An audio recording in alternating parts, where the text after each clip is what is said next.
ओम ब्रह्म सत्यम सर्वधार। आज अति महत्वपूर्ण प्रसंग भक्त और भगवान। भक्त और भगवान की लीला का बयान नहीं किया जा सकता। कभी कभी ऐसी लीला होती है कि आँखों में आंसू आ जाते हैं और एक भक्त और भगवान का रिश्ता अंत ये शरीर के बाद भी बना रहता है। तो आज ऐसे रिश्ते की ज़रूरत है जो अंत के बाद भी बना रहे। बाकी तो शरीर छूटने के बाद सारे रिश्ते ख़त्म हो जाते हैं। एक रिश्ता भक्त और भगवान का बसता है जो अंत तक काम आता है और पूरे जीवन चलता है। तो श्रवण करें। कृष्ण भगवान का एक बहुत बड़ा भक्त हुआ, लेकिन वो बेहद गरीब था। एक दिन उसने अपने शहर के सबसे बड़े गोविंद गोधाम की महिमा सुनी और उसका वहाँ जाने को मन उत्सुक हो गया। कुछ दिन बाद जन्माष्टमी आने वाली थी। उसने सोचा मैं प्रभु के साथ जन्माष्टमी गोविंद गोधाम में मनाऊंगा। ये भक्त ने अंदर से एक सोच बनाई प्रभु के दरबार जाने को। तो गोविंद गोधाम उसके घर से बहुत दूर था। जन्माष्टमी वाले दिन वो सुबह ही घर से चल पड़ा। उसके मन में कृष्ण भगवान को देखने का उत्साह और मन में भगवान के भजन गाता जा रहा था। रास्ते में जगह जगह लंगर और पानी की सेवा हो रही थी। वो ये देखकर बहुत आनंदित हुआ कि वाह प्रभु, आपकी लीला। मैंने तो सिर्फ सुना ही था कि आप गरीबों पर बड़ी दया करते हो। आज अपनी आंखों से देख भी लिया। सब गरीब और भिखारी आम लोग एक ही जगह से लंगर प्रसाद पाकर कितने खुश हैं। भक्त ऑटो में बैठा ही देख रहा था। उसने सबके देने पर भी कुछ नहीं लिया और सोचा पहले प्रभु के दर्शन करूंगा, फिर कुछ खाऊंगा, क्योंकि आज तो वहाँ गरीबों के लिए बहुत प्रसाद का इंतज़ाम किया होगा।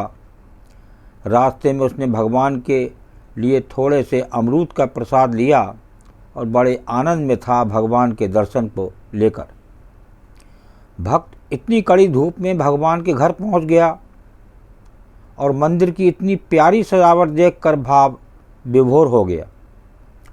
भक्त ने फिर मंदिर के अंदर जाने का किसी से रास्ता पूछा तो किसी ने उसे रास्ता बता दिया और कहा, ये जो लाइनें लगी हुई हैं, आप भी उस लाइन में लग जाओ। वो भक्त भी लाइन में लग गया। माँ बहुत ही भीड़ थी, पर एक और लाइन उसके साथ ही थी, पर वो एकदम खाली थी। भक्त को बड़ी हैरानी हुई कि यहाँ इतनी भीड़ और यहाँ तो बारी नहीं आ रही है और वो लाइन से लोग जल्दी जल्दी दर्शन करने जा रहे हैं। तो उस भक्त से रहा ना गया। उसने अपने साथ वाले भक्त से पूछ ही लिया कि भैया, यहाँ इतनी भीड़ और वो लाइन इतनी खाली क्यों है और वहाँ सब जल्दी जल्दी दर्शन के लिए कैसे जा रहे हैं?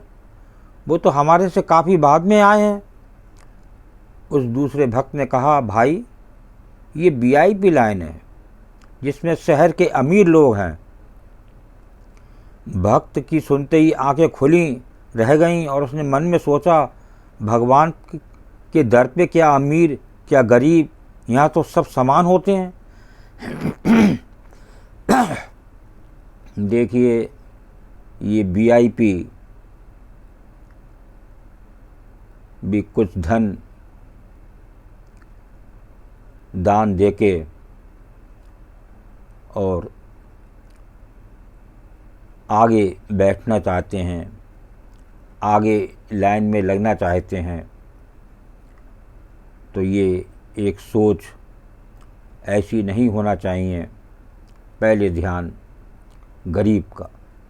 तो कितनी देर भूखे प्यासे रहकर उस भक्त की बारी दरबार में आ गई और भगवान को वो दूर से देख रहा था और उनकी छवि को देखकर बहुत आनंदित हो रहा था। वो देख रहा था कि भगवान को तो सब लोग यहाँ 56 भोग चढ़ा रहे हैं और वो अपने थोड़े से अमरूद सबसे छुपा रहा था।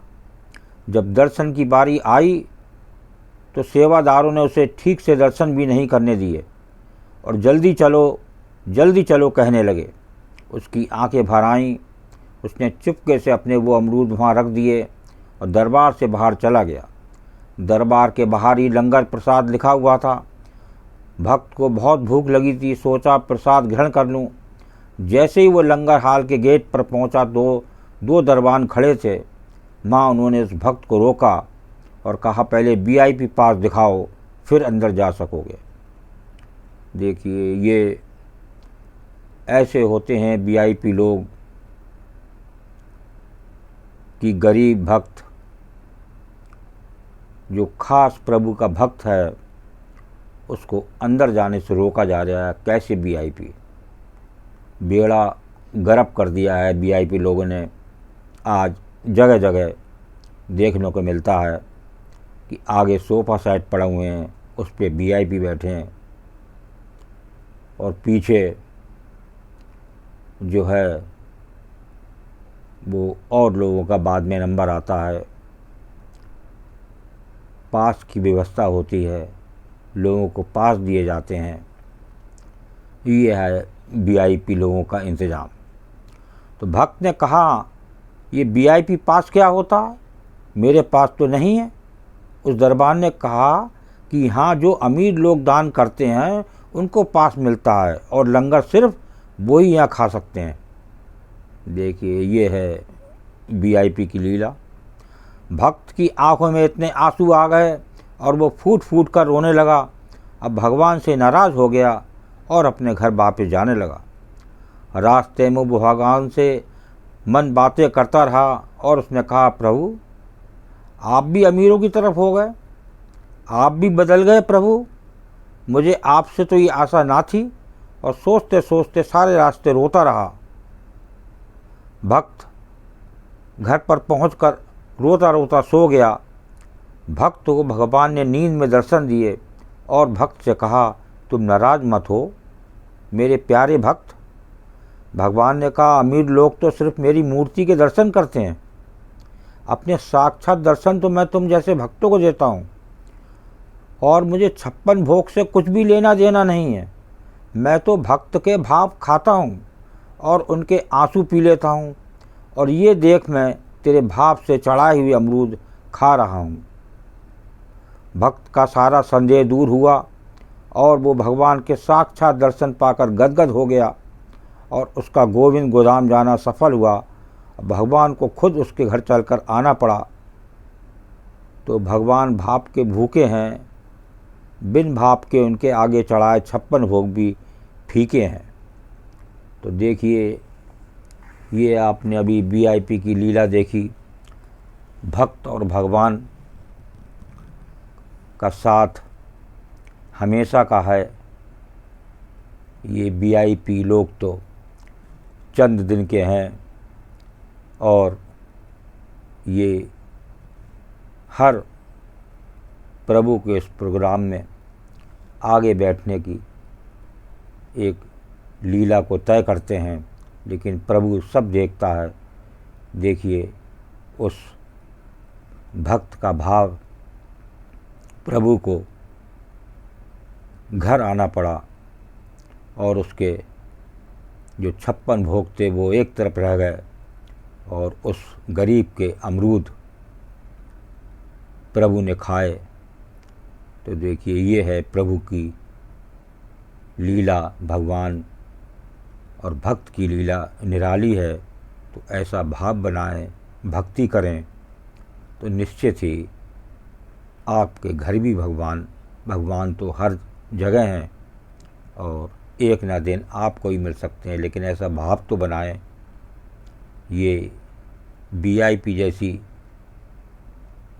अपने से अंदर इच्छा जागृत ना करें कि तो वहाँ पर कुछ नहीं मिलने वाला। तो इसको ध्यान से श्रवण करें तो आपको पता चलेगा भक्त और भगवान की लीला। ओम ब्रह्म सत्यम सर्वदार दास कागरी चैनल अच्छा लगा हो तो इसे सब्सक्राइब करें, बेल प्रेस करें, लाइक करें, शेयर करें, ताकि आगे आने वाला वीडियो सर्वप्रथम यूट्यूब में मिले। ब्रह्म सत्यम सर्वधार।